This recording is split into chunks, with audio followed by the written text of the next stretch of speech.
nous avons rejeté ces dialogues. Pourquoi? Parce que ces dialogues convoqués par le président Kabila n'avaient que pour objectif la prolongation de son mandat en échange de partage du pouvoir. Parce que le dialogue au Congo a perdu son sens des valeurs nobles, a perdu son sens des vertus. Le dialogue pour les politiciens congolais est devenu désormais asseyons-nous, parlons et partageons les pouvoirs. Alors que cette manière de combinaison, arrangement politique pour partager les pouvoirs a été prohibée par notre Constitution. C'est une époque révolue. Au sein de la Constitution, nous avons ce que nous appelons le pacte républicain, un contrat social, où nous nous sommes dit à l'issue des négociations politiques intercongolaises de Sun City, nous nous sommes dit plus jamais un Congolais ne prendra le pouvoir par la force, et celui qui prendra le pouvoir au sommet de l'État pour la destinée du Congo l'exercera pendant un mandat de 5 ans, une seule fois renouvelable. C'est là pour devoir corriger les erreurs, les souffrances que nous avons connues depuis 1960 à ce jour, où il n'y a eu que des problèmes de contestation, de légitimité des institutions et de leurs animateurs. Alors, le président Kabila, dans sa logique de se pérenniser au pouvoir, nous ne pouvons pas le suivre.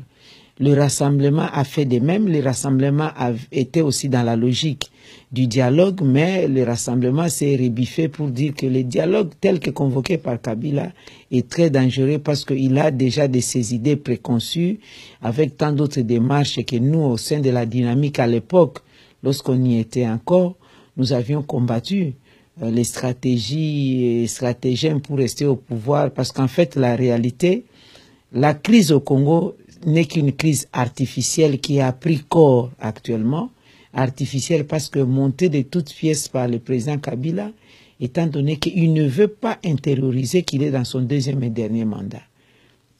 Il a donc monté ses stratégies, ils ont tenté à réviser la Constitution, ils ont tenté à réviser la loi électorale, à nous amener dans plusieurs autres démarches, les intimidations, la corruption, et puis finalement, ils ont eu la trouvaille du dialogue, parce que c'est difficile de dire non au dialogue, mais nous avons osé en expliquant à la population. Alors, actuellement, ils ont signé cet accord de Kanchachi. Nous regrettons que nos inquiétudes s'avèrent être fondées. Parce que lorsque nous disions aux Congolais que ne participez pas, nous ne voulons pas, c'est juste pour partager les pouvoirs en échange de prolongation des mandats du président Kabila, on pensait que nous lui perdions des intentions. La vérité est là. La réalité, c'est qu'il a recherché 2 ans ou 3 ans de transition. Nous ne pouvons pas le suivre dans ces démarches parce que quelqu'un qui ne respecte pas ses engagements, quelqu'un qui n'a même pas le kilo de respecter la Constitution, parce que cette Constitution n'a jamais été, ce n'était pas une Constitution promulguée par le président Mobutu, Kasavubu ou Mzee Laurent Désiré Kabila, mais par lui-même. Mais il s'est dédié, alors qu'il a prêté serment devant Dieu et la nation, d'observer et de faire observer la Constitution. Alors, s'il ne respecte pas la Constitution, quelles sont les garanties que nous avons pour qu'il puisse respecter un accord qui ne vaut même pas un arrêté ministériel? Alors, vous évoquez la dynamique de l'opposition et vous étiez en bon rapport avec Vital Kamerhe, c'est lui qui a co-modéré les dialogues. Il y a eu des rumeurs selon lesquelles Vital Kamerhe est passé par chez vous pour essayer de vous convaincre à faire de joindre les dialogues. Il y a eu aussi l'ambassadeur des États-Unis qui est passé par chez vous rendre visite. Ça a changé votre idée par rapport à tout ça, ou vous restez toujours constante par rapport à vos positions? Oui, pour citer M. Kamerhe, à aucun moment il n'est passé chez nous. Il ne peut même pas oser.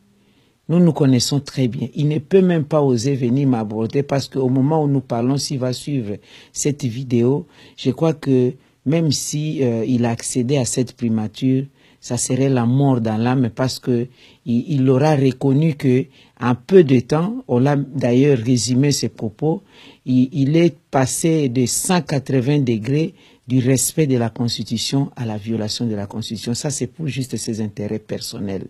Ce qui est dommage parce qu'à un moment donné, il s'est battu pour se rendre crédible. Et puis lui-même est en train de battre en brèche sa crédibilité. C'est vraiment dommage pour une intelligence congolaise de ce niveau-là, et transformer l'intelligence au service du mal. Je pèse mes mots quand je le dis, même s'il suit la vidéo, il est conscient de ce qu'il a fait.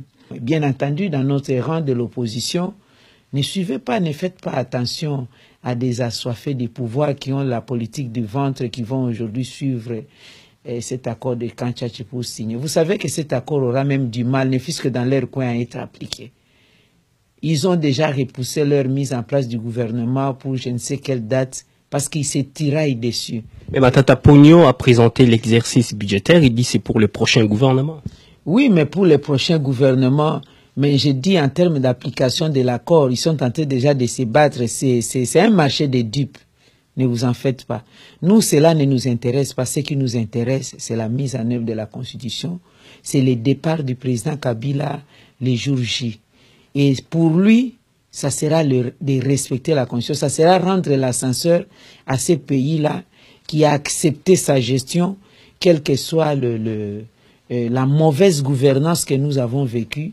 Ça sera une manière de rendre l'ascenseur. On ne sera pas rancunier. Là, la Constitution les protège. Dit de lui sénateur à vie, parce que nous aurons constitué que 15 ans qu'il restera au pays, il serait resté au pays, et il sera, comment on dit, une personne ressource par excellence, parce qu'il y a des choses que lui connaît et que celui qui viendra gérer ne saura pas. On peut les consulter, il sera au Sénat. N'en déplaise à ceux qui disent qu'il n'a pas l'âge d'aller au Sénat, on ne va pas l'envoyer à la retraite. Mais mon Dieu, être au Sénat, ce n'est pas être retraité.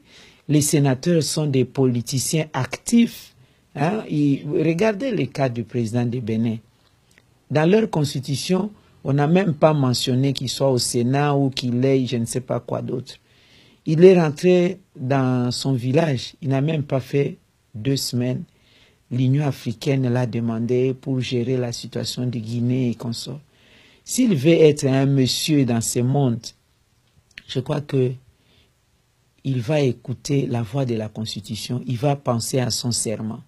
Mais au cas contraire, il n'aura plus la parole d'officier qu'il avait dit, que je donne ma parole d'officier, je ne vais pas toucher à la Constitution, je n'irai pas au 3e mandat. C'est tout ce que nous attendons. On n'attend rien de plus. Parce que ce qu'on attendait de lui, on n'a rien trouvé. La santé, l'éducation, l'emploi, l'habitat, le bien-être, le minimum, l'eau, l'électricité, on n'a pas eu. Mais on ne lui en veut pas, parce que nous sommes des humains. Quelqu'un peut avoir des limites dans la gestion, ça dépend. Lui-même avait dit qu'il n'avait même pas 15 personnes capables pour l'aider à gérer. Peut-être qu'il n'avait pas trouvé ces gens-là. On ne va pas lui en vouloir, mais tout ce que nous demandons, c'est que nous avons attendu 10 ans. Je crois que ça suffit.